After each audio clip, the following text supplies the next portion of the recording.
Google a théorisé, a conceptualisé ce changement de donne dans les choix du consommateur avec son modèle ZMOT. Alors ZMOT, cela signifie le moment zéro de vérité.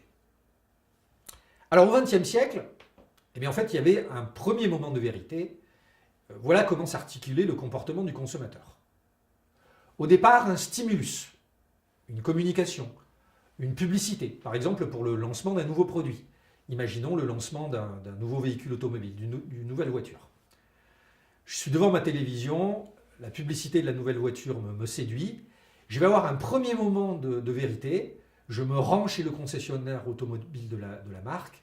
Et là, je vais vivre une expérience qui va être capitale pour mon achat ou pas de la voiture.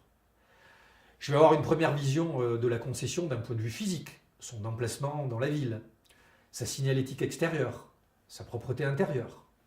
Je vais être accueilli par le personnel du concessionnaire. Est-ce que je suis accueilli immédiatement? Est-ce qu'on me fait patienter? Quelle est la courtoisie de mes interlocuteurs? Quel est leur niveau de compétence? Est-ce que je suis convaincu par mes interactions? Si à l'issue de ce premier moment de vérité, je suis convaincu, à la fois par l'environnement et puis par la relation avec le personnel avec lequel je suis en contact, probablement je vais acheter le véhicule qui m'intéresse. Et là, je vais avoir un deuxième moment de vérité. Ce deuxième moment de vérité, c'est l'usage du véhicule. En fonction de mon appréciation de l'usage, je vais vivre une magnifique expérience si mon ressenti est supérieur aux promesses qui m'ont été faites. À l'inverse, je vais vivre une expérience détestable si l'expérience que je vis me semble bien inférieure aux promesses qui m'ont été faites. Alors aujourd'hui, avec l'arrivée d'Internet, eh bien ces modalités comportementales changent complètement d'une manière qui est très très intuitive, et Google le démontre très facilement.